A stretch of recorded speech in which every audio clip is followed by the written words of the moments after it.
Hello, welcome back to the Watford Way as Watford FC face Scott Parker's Burnley side at Vicarage Road. Today we're joined by the lovely guys at the Turfcast podcast to get their view on the upcoming fixture.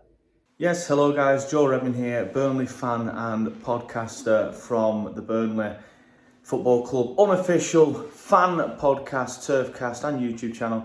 Just giving my thoughts ahead of Burnley's trip to Vicarage Road on Good Friday, where Burnley are hoping for a fantastic Friday, because a win down at Vicarage Road against Watford will see us take a huge step towards Premier League promotion. Promoted back to the Premier League, hopefully at the first time of asking once again, just like we were under Vincent Kompany a couple of years ago. It's not been as pretty this time, I think it's fair to say, but I've noticed a lot of jibes recently from opposition fans, mainly Leeds fans, about Burnley being boring. I feel like it's a lazy narrative. There's been a few 0-0s in there, I'm not going to lie, I can't hide from them. I think we've had 12, which is a lot. So you can kind of understand where the boring tab comes from.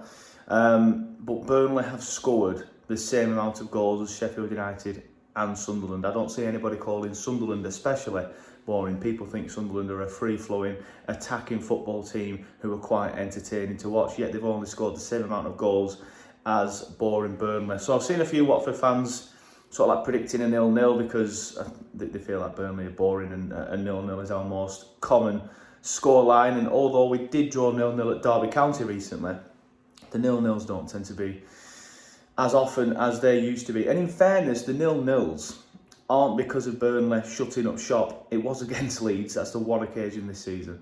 But it's usually a case of other teams coming to the turf and just shutting up shop and just sort of like saying, right, we're playing 2 banks of 4, you try and break us down, and we can't do it. And it was the same again with Derby County recently. You played against a John Eustace side who do exactly that. They make it very difficult, they make it physical, they try and pepper you with set pieces. And that's exactly what they did. We have struggled going forward, that's the problem. For a team that's in second, you would expect more than 57 goals. But because of our brilliant defensive record, we have been, and well, do deserve to be in second, and have been, very good this season in my opinion. But I think it's fair to say we do play in somewhat of a, not a cautious style, but it's like a 4-2-3-1 is the formation that we usually prefer to play. We sort of like 2 holding midfielders that you will usually be Josh Loren and Josh Cullen, with Josh Brownhill further forward. We like to call it sort of like Josh cubed because there's 3 Joshes in the middle. But last time out against Norwich, we dropped Josh Loren, who had been playing a little bit poor recently, for Hannibal, who was fantastic in that game against Norwich. Man of the match performance, scored a beautiful goal after a great assist from Josh Cullen. So I would suspect we play the same teams. That'll be James Trafford in goal, Pires, Esteve, CJ Gunriley and Connor Roberts at right back, with Josh Brownhill and Josh Cullen and Hannibal. Kind of like a midfield 3.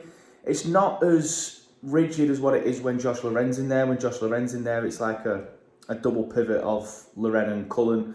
And you will see Loren going forward a little bit more and maybe playing that box-to-box role a little bit more. But whereas when Josh Brownhill and Hannibal are there, they tend to interchange that role. Like sometimes you'll have somebody playing in like what is the traditional 10, probably not as further forward as that, whereas you'll have one of them doing the box-to-box. And then your forward line will be Jadon Anthony on the left, Marcus Edwards on the right, and probably Fleming up front. So it's that's what I imagine the team will be.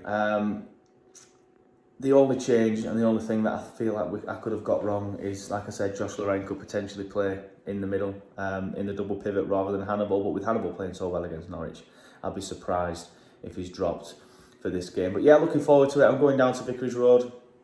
Obviously, it's a massive game on a historic sort of like day for clubs doing well. Burnley have been promoted on Good Friday before. I think the last time we were in the Championship, we were promoted on Good Friday.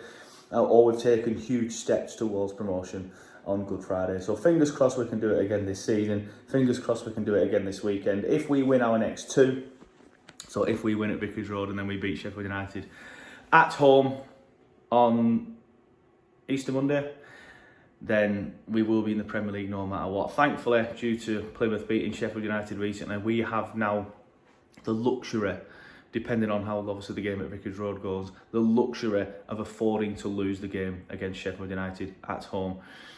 If we beat you guys, we can lose against Sheffield United and still be in the top two. So it's a good position to be in. So fingers crossed we can get the job done at Vicarage Road, and fingers crossed we don't lose our next two and end up in third, because there's been a lot of dramatic turnarounds in the promotion race over the last few weeks. Thankfully, Burnley haven't fallen victim to one yet, and let's hope it stays that way. Thank you to the guys at the Turfcast podcast for their contribution to the video. And I'm not going to speak too much more on Burnley. I think you did a very good summary there on their season so far, the opinions from opposition fans, and what these final few games mean from a Burnley perspective. And he laid it out very, very clearly for us to see. If they win the next two games, they've essentially secured automatic promotion back to the best league in the world, the Premier League. And how I wish Watford were in that position this season. It wasn't to be. We're going to stagnate into a mid-table finish, which, look, we all would have taken at the very start of the season back in August. But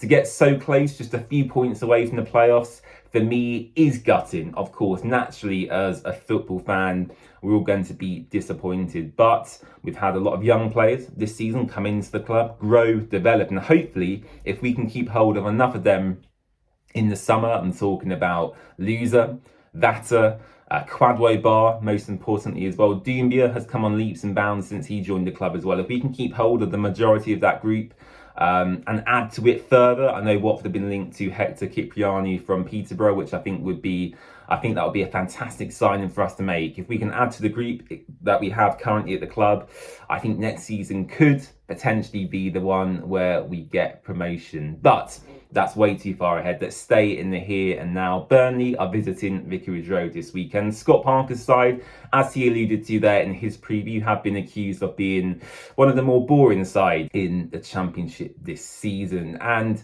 yeah, I can kind of see where fans are coming from, actually, especially earlier on in the campaign when they were only winning games by 1 or 2 goals at max. They weren't really prolific in any match. They would nick a goal here and there, win. They picked up a lot of draws as well, which I don't think helped their cause. But in the last month or two, they've really, turned up the gears. They were kind of in gear 1 or 2, and now they're in gear 4, 5, and 6, really. We're getting towards the squeaky bum time end of the season, if you will, and Burnley have picked up form at the right time. So yeah, I'm expecting a Watford defeat, of course. In terms of a prediction, if he was going to push me for one, I don't think it will be as bad as the Leeds game we saw at Vicarage Road a couple of months ago, because that really was a drubbing.